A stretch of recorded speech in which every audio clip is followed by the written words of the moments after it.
자, 우리 집사람이 저를 표현할 때 로또라고 표현을 합니다. 이 부정도 아니고 긍정도 아닌 이 묘한 그 분위기는 우리 집사람이 저를 로또라고 표현하는 이유는 딱 한 가지가 있습니다.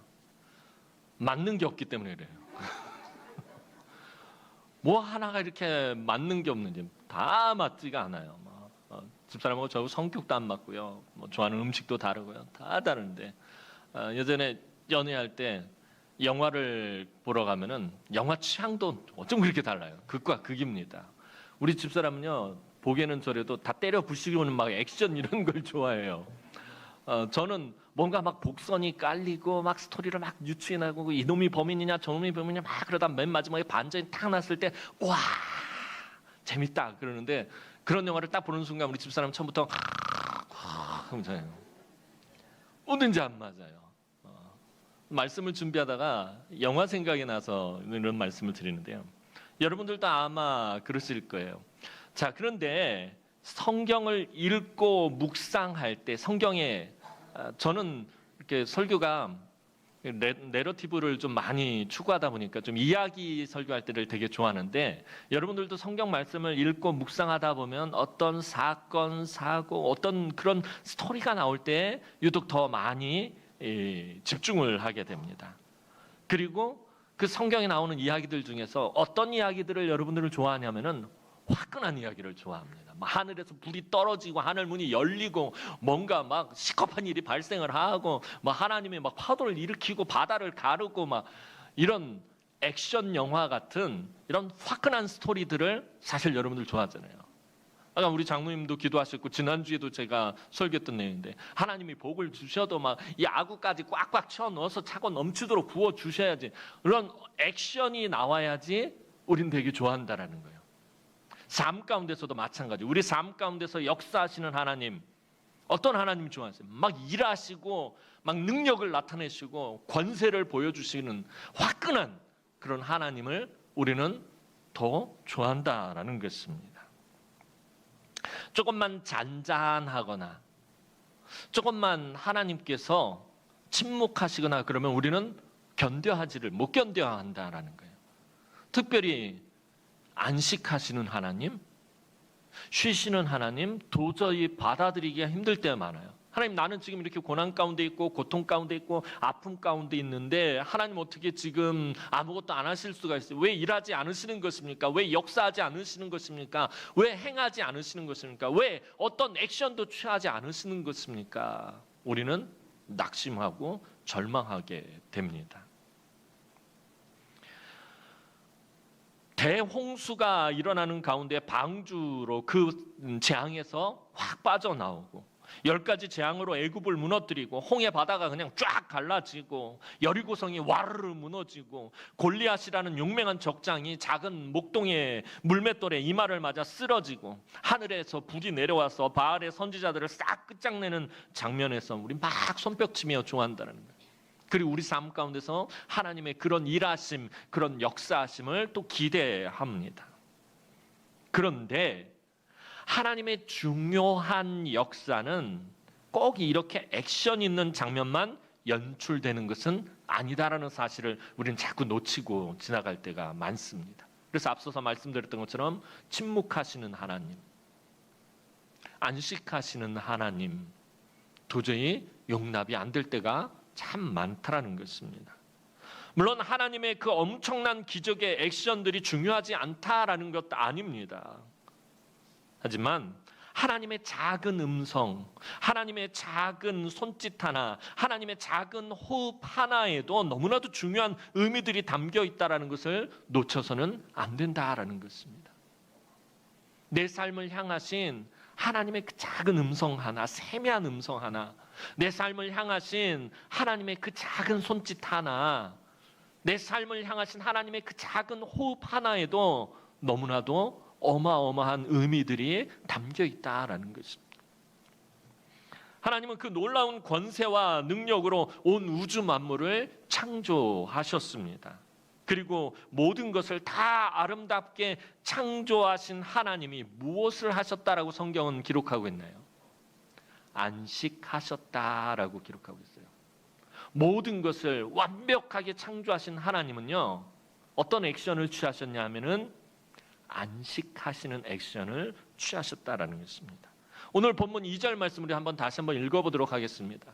오늘 본문 2절 말씀입니다. 시작. 하나님이 그가 하시던 일을 일곱째 날에 마치시니 그가 하시던 모든 일을 그치고 일곱째 날에 안식하시니라. 자, 금요철야 때도 말씀을 드렸지만 하나님이 천지를 창조하시고 너무 지치시고 너무 6일 동안 막 진짜 이 온 우주만, 이 지구만이 아니라 온 우주 만물을 쎄빠지게 막 창조하시고서는 지치셔서 야, 바카스 하나 주고 우루사 하나 다오. 그리고서는 그것을 드시고서는 하나님이 안식하셨더라. 이 성경이 말하는 그런 건 아니겠지요.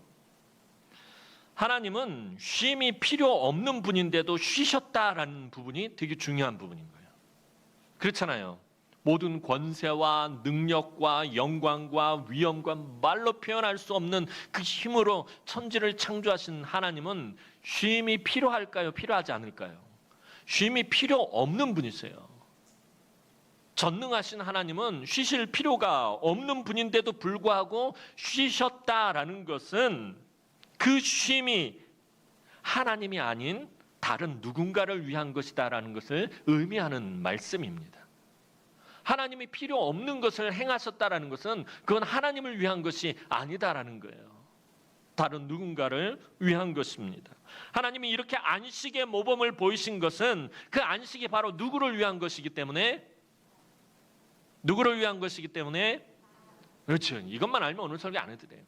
끝낼까요? 네라고 대답하시는 분 누구예요? 하나님이 안식의 모범을 보이신 것은 하나님께서 안식하고 쉬셨던 것은 하나님 자신을 위한 것이 아니라 사람을 위한 것이다라는 것입니다. 오늘 저와 여러분을 위해서 안식의 모범을 보이신 것입니다.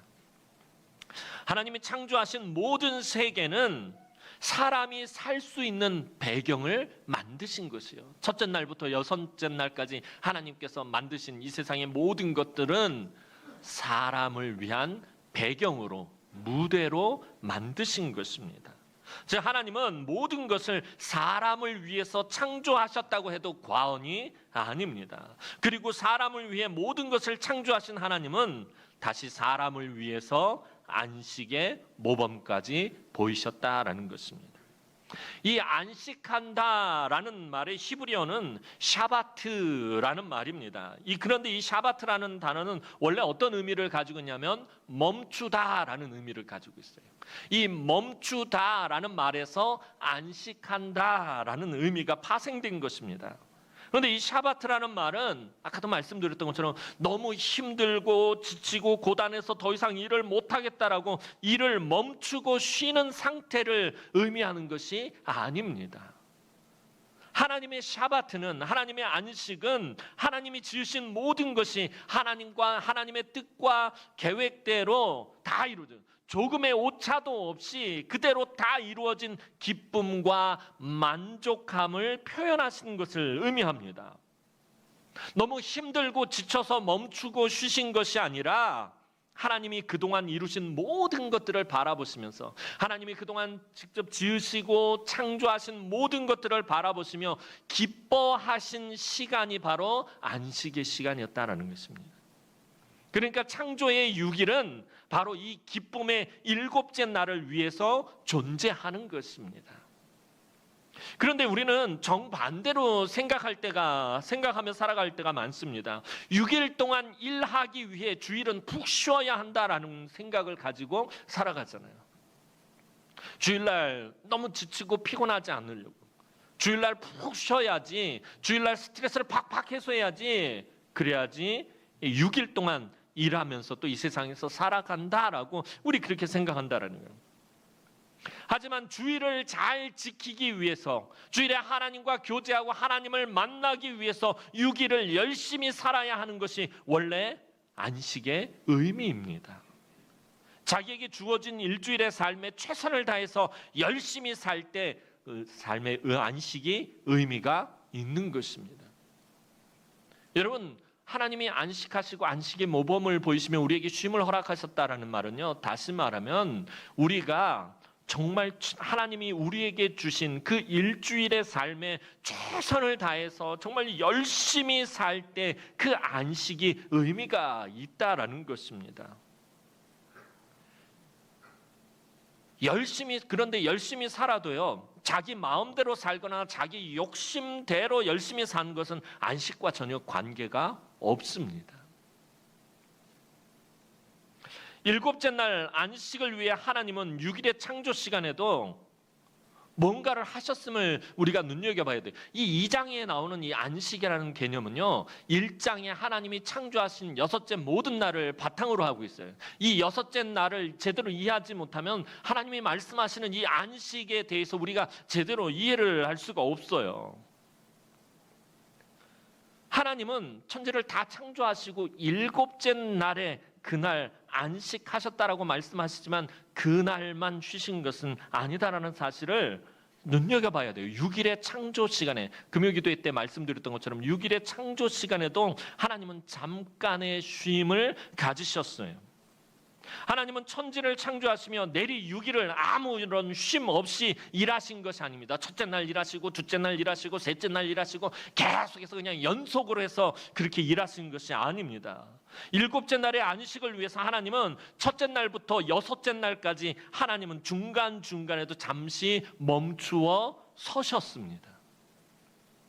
그냥 계속해서 달리신 것이 아니라 첫째 날, 둘째 날, 셋째 날 멈추어 서시는 시간이 있었다라는 것입니다. 그냥 할 일이 없어서 멈추어 서신 것이 아니라 창조하시는 날마다 일을 멈추고 하나님이 그날 창조하신 것을 돌아보며 잠시 쉬셨습니다.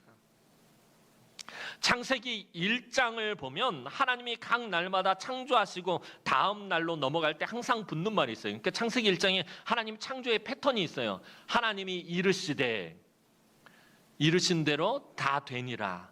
그리고 저녁이 되고 아침이 되니 몇째 날이더라. 이게 창조의 패턴이에요. 그런데 저녁이 되고 아침이 되니 몇째 날이더라 하기 전에 그 바로 앞에 항상 붙는 말씀이 있습니다.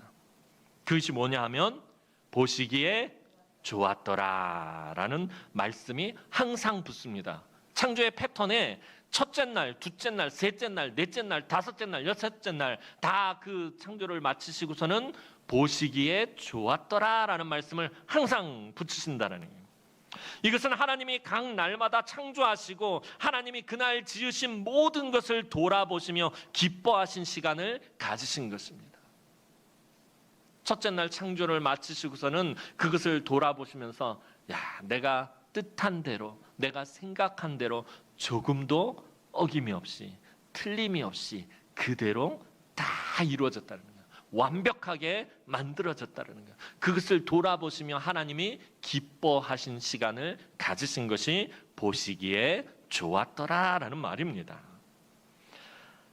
하나님은 왜 그렇게 하셨을까요? 왜 첫째 날, 왜 굳이 이 패턴을 이 창세기를 기록한 모세는 계속해서 기록하고 있는 거예요. 하나님이 이르시되 하나님이 이르신 그대로 되니라. 보시기에 좋았더라. 그리고 저녁이 되고 아침이 되니 이는 몇째 날이더라. 계속해서 이 패턴을 하나님이 사용하고 계신다는 게 창조에서 첫째 날, 둘째 날, 셋째 날, 다섯째 날, 여섯째 날 계속해요. 왜 하나님은 계속해서 이 패턴을 사용하시냐 하면은 하나님은 우리도 그렇게 살기를 원하시기 때문에 그것조차도 모범을 보이신 것입니다. 하나님이 각 날마다 잠시 멈추어서 그날을 돌아보신 것처럼 우리도 그렇게 살기를 원하신다는 거예요.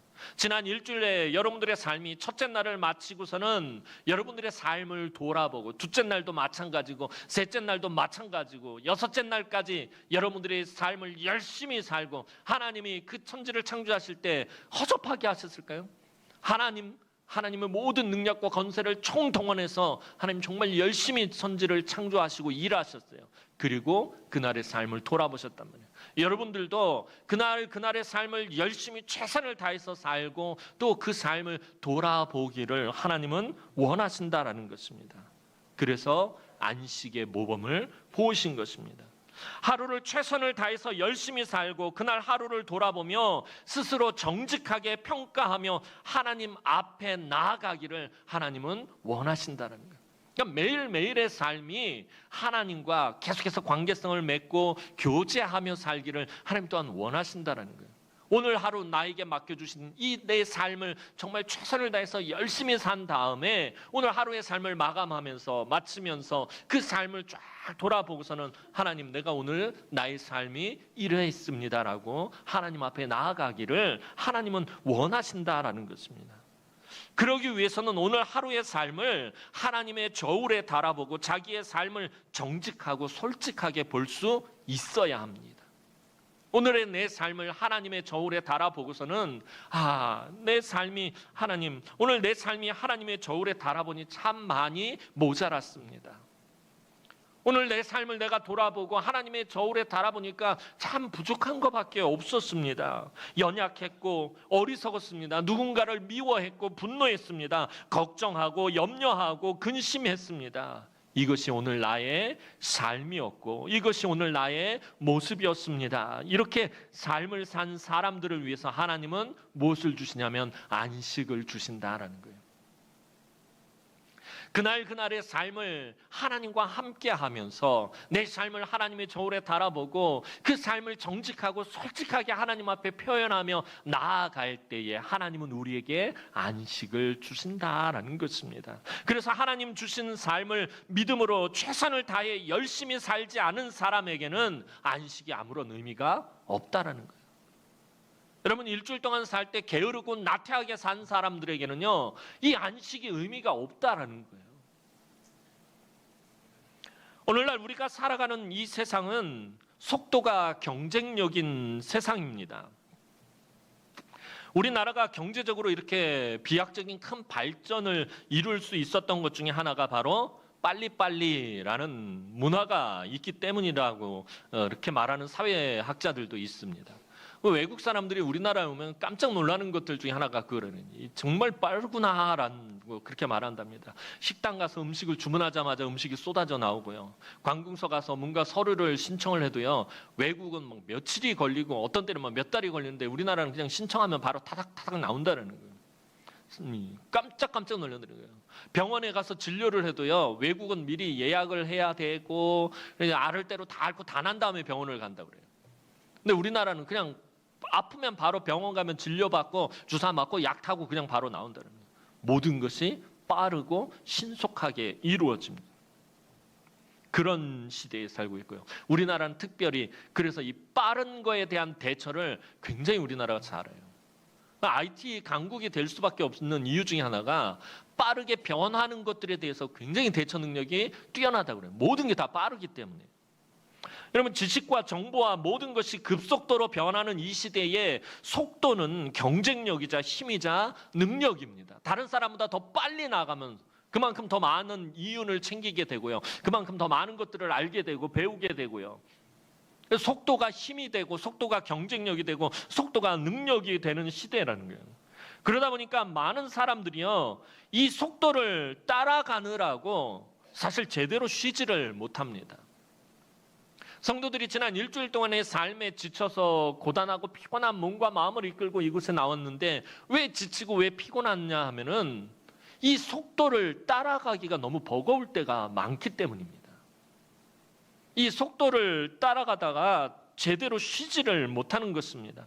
앞에서 말씀드린 것처럼 하나님은 우리가 일주일을 정말 열심히 최선을 다해서 살기를 원하십니다. 그런데 그 열심이 도대체 무엇을 위한 것이고 무엇 때문에 열심히 사는지, 왜 그렇게 열심히 살아야 하는지 우리가 알고 있어야 한다라는 거예요. 우리가 예전보다는 정말 더 편하고 더 잘 살게는 되었지만 한편으로는 더 피곤하고 더 지치고 더 고단한 삶이 되고 말았습니다. 그런데 문제는 이 지치고 피곤하고 고단하고 이 속도를 따라가지 못함으로 인해서 지치고 피곤하고 고단한 이게 왜 문제가 되냐면 이렇게 지치고 고단하고 피곤한 상태에서 내리는 우리의 결정들이 우리를 더욱더 힘들고 고통스럽게 할 때가 많다라는 것입니다. 여러분 피곤하지 않고 지치지 않고 정말 몸에 활력이 넘치고 활기가 넘치고 생기가 넘칠 때 내리는 결정과 지치고 피곤하고 고단할 때 내리는 결정도 분명히 차이가 있다라는 거예요. 우리가 너무 지치고 피곤하고 고단한 상태에서 내리는 결정들이 또 우리를 더 힘들고 고통스럽게 할 때가 너무 많다라는 것입니다. 그로 인해서 하지 말아야 할 말을 해서 관계성을 더 어렵게 만들거나 조급한 행동으로 도리어 일을 망쳐버리고 이런 일들을 잘 살펴보면 주로 우리가 지치고 피곤하고 고단한 상태에서 내뱉은 말이거나 행동일 때가 많다라는 것입니다. 조금만 마음의 여유를 가지고 나의 말과 행동을 돌아보는 시간을 가지고 한 걸음만 뒤로 물러나서 기도하고 묵상하며 잠시 쉼표를 찍는 시간을 가졌더라면 삶의 실수와 실패들이 많이 줄어들게 될 것입니다. 이 험한 세상에서 매일매일 정말 열심히 그리고 치열하게 사는 사람은 마치 공장을 열심히 가동했을 때 폐기물이 나오듯이 영적인 퇴적물들이 쌓이게 됩니다. 여러분이 정말 열심히 최선을 다해서 살면 삶에 무엇이 쌓이죠? 피로가 쌓인단 말이에요.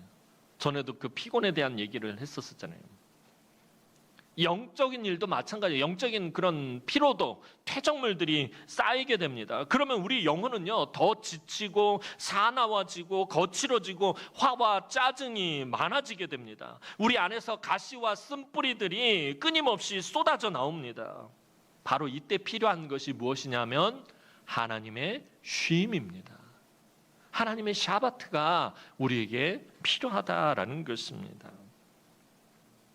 잠시 자기의 삶을 돌아보고 하나님의 저울인 말씀의 자기의 삶과 모습을 달아볼 수 있는 그런 시간이, 그런 쉼이 우리에게 필요하다라는 것입니다. 이 시간이 바로 묵상의 시간이기도 합니다. 여러분, 묵상이라는 말의 라틴어 어원을 살펴보면 거울에 비친 자기의 모습을 자세히 살펴본다라는 뜻이 있다라고 예전에 한번 말씀을 드렸었어요. 다 잊어버렸으니까 다시 한번 말씀을 드려요. 묵상이라는 말은요, 거울에 자신의 모습을 자세히 살펴보고 들여다본다라는 그런 의미를 담고 있다는 거예요. 우리 묵상하면 그냥 조용히 하나님의 말씀을 읽는 것으로 생각하기 쉬운데 그런 게 아니에요. 조용한 시간이 아니에요, 사실은.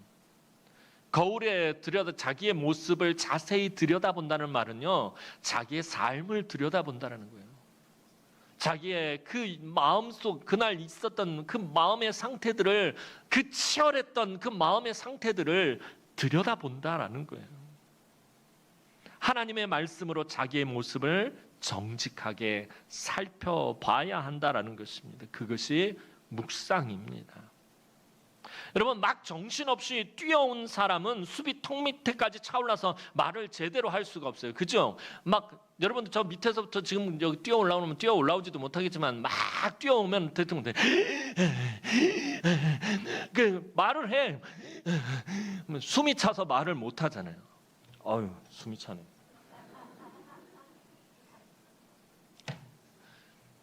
숨을 돌리고 물 한 모금 먹는 시간을 잠시 가져야 된다는 거예요. 숨을 고르는 시간을 가져야 합니다. 숨을 고르지 않으면은 말을 제대로 할 수가 없어요. 막 숨이 차가지고 막 정신없이 뛰어온 사람은, 열심히 달려온 사람은 바로 말을 할 수가 없어요. 의사소통이 안 된단 말이에요. 의사소통하려면 어떻게 해요? 숨을 고르는 시간을 가져야 돼요.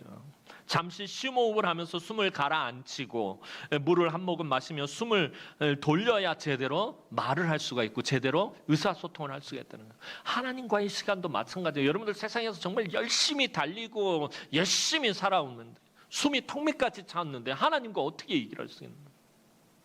숨을 고르고 한숨 돌리는 시간은 여러분들에게 있어야 된다는, 그래야지 제대로 말을 할 수 있습니다.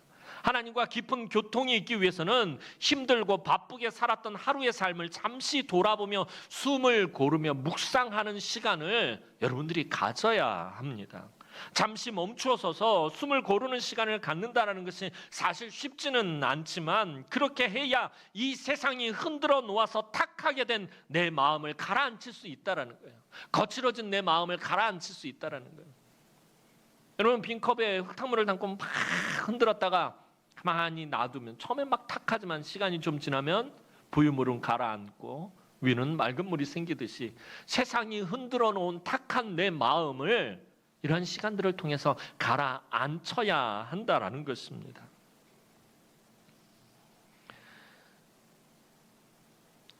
잠시 멈추어 서서 숨을 고르는 시간을 갖는다라는 것은 여러분, 바쁘게 사는 삶 가운데서 쉽지가 않아요. 차라리 그냥 잠을 조금 더 자는 게 낫겠다. 그냥 바로 누워버리는데 사실 그거는 쉬면 그냥 육체의 쉼이지 우리 몸과 마음과 영혼의 쉼을 얻는 시간은 사실은 아닌 것이에요. 이러한 잠깐 멈추어 서서 하나님과 교통하는 시간을 가져야 한다라는 거예요. 잠시 내 삶과 내 마음을 하나님의 저울에 달아보며 거칠어질 대로 거칠어지고 상할 대로 상한 내 마음을 성령께서 어루만져 주시기를 간구해야 하는 시간이 우리에게는 매일같이 필요하다라는 거예요. 그게 보시기에 좋았더라라는 의미인 것입니다. 여러분, 시편을 보면 셀라라는 말이 굉장히 많이 자주 등장합니다. 시편에 한 70번이 넘게 이 셀라라는 말을 사용합니다. 시편을 읽다 보면 도대체 이 셀라라는 말이 뭘까 하는 거예요. 이 셀라라는 말은요, 다양한 의미로 사용되지는데 주로 바로 앞의 구절을 강조하기 위해서 쓰일 때가 있고요. 그다음에 멈추어서 들으라라는 의미가 있고요. 하나님의 말씀을 듣는데 뭔가 중요한 부분이 나왔어요. 그러면 거기서 멈춰서 더 경청해라, 더 자세히 들어라라는 의미가 셀라라는 의미가 담겨있어요. 그리고 노래할 때 잠시 쉰다라는 의미도 있어요. 악보를 보면 쉼표가 있잖아요. 여러분, 노래를 할 때 쉼표가 없으면요 숨 넘어가요. 우리 아까 막 찬송 부를 때 또 이따가 또 찬양을 부르겠지만 찬송가 부를 때 쉼표가 없으면은 숨 넘어갑니다. 끝까지 노래를 못 부릅니다. 그래서 노래할 때에 그 쉼표가 있는 것, 잠시 쉰다라는 의미가 이 셀라라는 의미입니다. 그리고 하나님을 찬양하고 높이다라는 의미도 담고 있습니다. 참 다양하게 사용하는 말이 바로 이 셀라라는 말인데, 셀라의 이런 여러 의미의 그 공통 분모를 따져보면은 한 가지로 말할 수 있는 그게 뭐냐면 잠시 멈추어 쉰다예요. 그게 셀라라는 의미예요. 잠깐 멈춰서 쉬어라, 이런 의미를 담고 있는 거예요.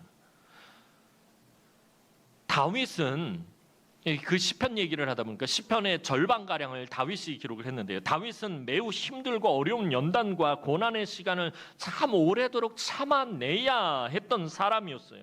어떤 때는 조용히 하나님 앞에서 잠잠히 묵상하기도 했지만 어떤 때는 막 거친 숨을 몰아쉬며 자신의 그 고통과 괴로움과 아픔과 서러움과 원통함과 억울함을 하나님 앞에 막 격렬하게 막 호소하기도 했다라는 거예요. 다윗이 자기의 삶이 자기가 얼마나 그 고난이 고통스럽고 괴로운지 막 하나님 앞에 격렬하게 호소할 때도 있었어요. 그런데 다윗은 그럴 때마다 무엇을 사용했냐면 자기의 노래에 셀라를 반복해서 집어넣었다라는 거예요. 셀라를 반복하면서 왜 셀라를 반복했냐면 그 셀라를 자기가 막 하나님 앞에 격렬하게 호소할 때 그 셀라를 사이사이에다 넣으면서 자기 마음을 가라앉혔다는 거예요. 그리고 하나님 주시는 평안을 되찾는 모습을 보게 됩니다. 대표적으로 시편 3편을 보면요, 다윗이 굉장히 고통을 당할 때 지은 시인데 셀라가 계속해서 나와요. 처음에는 막 자기가 원수들에게 들려서 죽게 되었습니다. 하나님 나를 버리시는 겁니까? 하나님 왜 일을 안 하시는 겁니까? 막 감정이 막 격해 있어요. 막 그렇게 하나님 앞에 격렬하게 호소하는데 그 사이사이에 셀라가 들어가요. 잠시 멈추어 쉬어라, 잠깐 멈추어 서라, 멈춰서 들어라, 그러면서 그 셀라가 들어가면 맨 마지막에 어떻게 끝나냐면 하나님이 나를 구원하시리이다 라고 결론을 내면서 평안함으로 그 호소를 끝내는 거예요.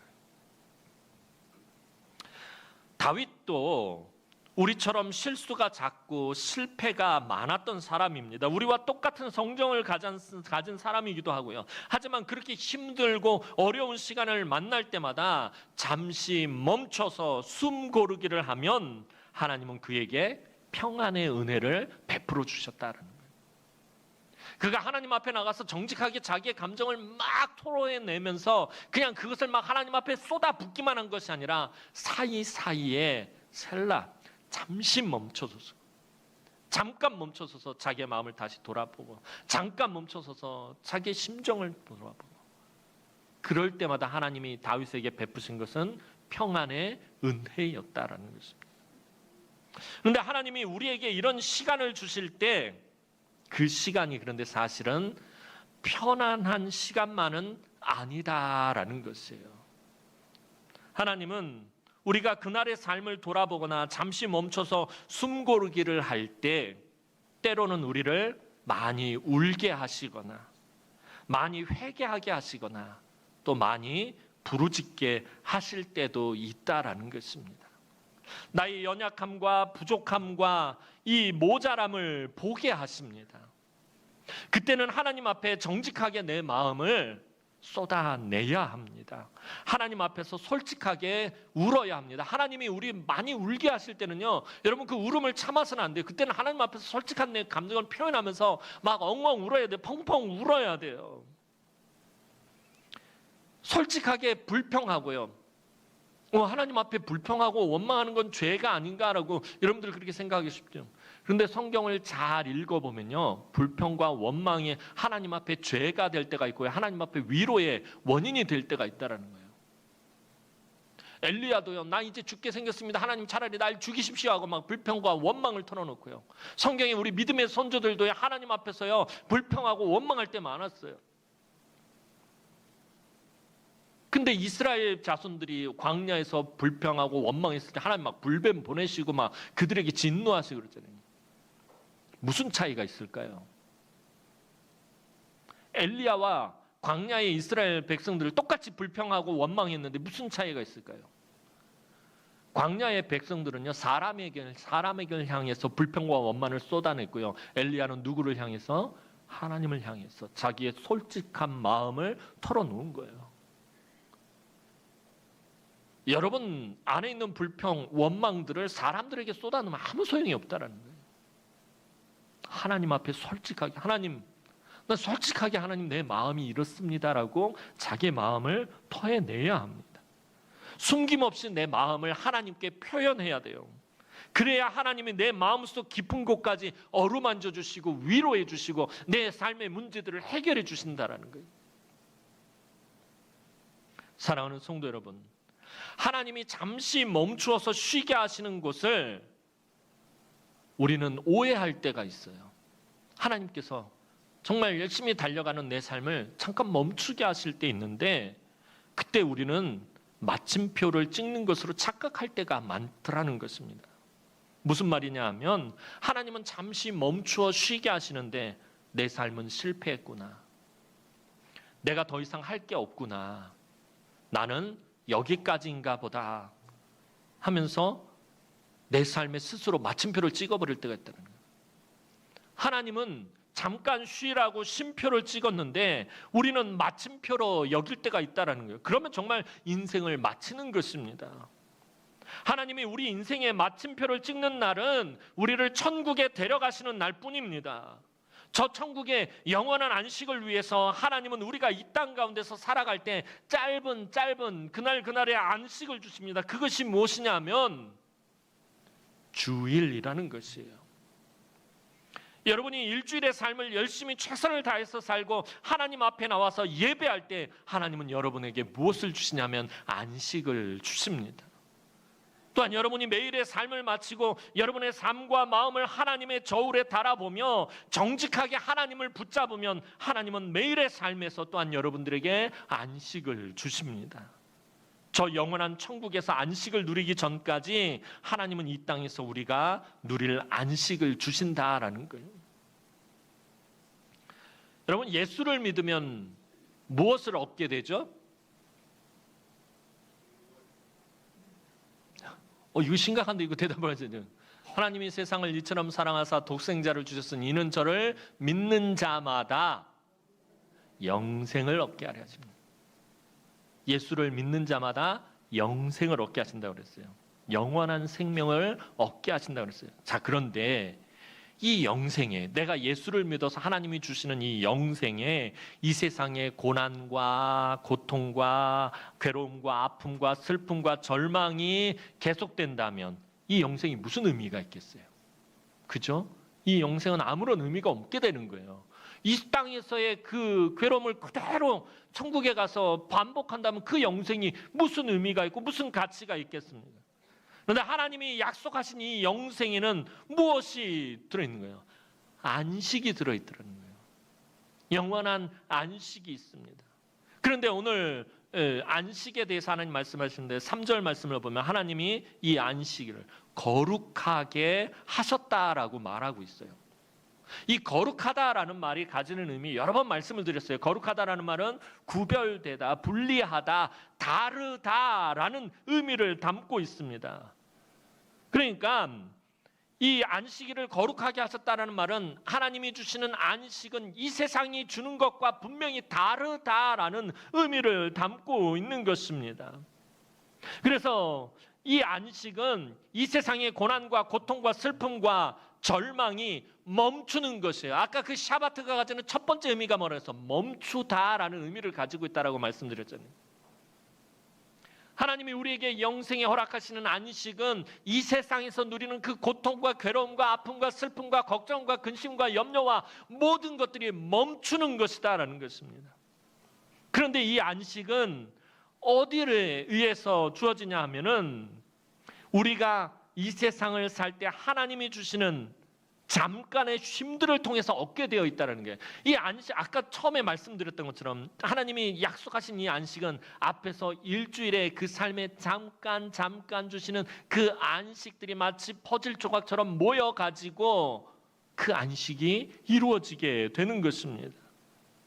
오늘 본문에 하나님이 주시는 안식을 알려주기 위해서 앞에 6일의 잠깐의 쉼을 말씀하시는 거예요. 그러니까 우리가 이 땅을 살아가면서 아까 말씀드렸던 것처럼 하나님이 그날 자신, 그 하나님이 창조하신 것을 돌아보셨듯이 우리의 삶을 돌아보고 하나님과의 그런 관계성을 맺는 그런 삶을 살지 못하면 우리가 안식을 얻을 수 없다라는 것을 이 창세기 1장과 2장 앞부분을 통해서 하나님 우리에게 말씀하시는 것이에요.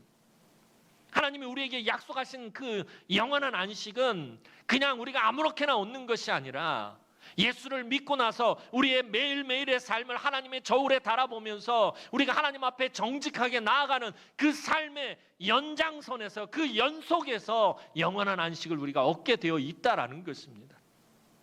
그래서 이 삶이 중요한 거고 하나님이 그것을 모범을 보이신 것입니다. 우리가 이 땅에서 누릴 또 다른 안식이 있습니다. 그것이 무엇이냐 하면 그것은 우리 주님의 십자가입니다. 예수님이 십자가에 달려 돌아가셨을 때 인간을 구원하러 오신 하나님의 아들이 아무것도 하지 못하고 죽었다고 악한 영의 세력과 어둠의 세력들은요, 자기들이 이겼다고 즐거워하고 만세 부르고 파티하고 난리가 났었습니다. 이제 모든 것이 끝났다고 생각하며 이 세상에 자기들 스스로가 악한 원수마귀가 마침표를 딱 찍어버렸어요. 예수님의 제자들도요 마찬가지였어요. 모든 소망이 물거품처럼 사라져버렸다 생각하고 뿔뿔이 흩어지며 자기들의 사역의 마침표를 스스로 찍어버렸어요. 하지만 예수님은 사흘 만에 다시 살아나셨습니다. 마귀의 세력과 연약한 인간이 찍어버린 그 삶의 마침표를 쉼표로 바꾸어버리고 부활하셨다라는 것이에요. 주님의 십자가는 그런 쉼표와 같은 거예요. 하나님의 샤바트인 거예요. 우리에게 안식을 주는 것인 거예요. 누구든지 그 십자가 그늘 아래로 들어오면 다시 살아나게 하셨어요. 그 십자가를 통해서 영원한 안식의 문을 하나님은 활짝 열어놓으셨다라는 것입니다. 그래서 주님의 십자가가 나의 안식이 되는 것이, 그 십자가를 따라갈 때에 우리가 영원한 안식에 들어가게 되는 것입니다. 사랑하는 성도 여러분, 하나님의 샤바트는 이 세상의 모든 고난과 고통과 괴로움과 걱정과 근심과 염려와 아픔과 원통과 시험과 환난이 멈추고 영생하는 것입니다. 그 영원한 안식을 주시기 위해 하나님은 우리의 삶의 곳곳에 잠깐의 쉼의 시간을 주십니다. 그 시간을 여러분 무시하지 마시기 바랍니다. 하루의 삶을 마치고 그날의 여러분의 삶을, 여러분의 마음을 하나님의 저울에 달아보시고 정직하고 솔직하게 하나님 앞에 고백하시기 바라요. 그날의 나의 삶을 하나님 앞에 정직하게 아뢰시기 바랍니다. 하나님이 우리를 쉬게 하시는 것은 우리의 삶을 돌아보고 스스로 평가하고 정직하게 하나님 앞에 예배자로 서게 하기 위함입니다. 그래서 계속해서 내 자신을 돌아보며 새로운 마음으로 하나님 앞에 나아가야 합니다.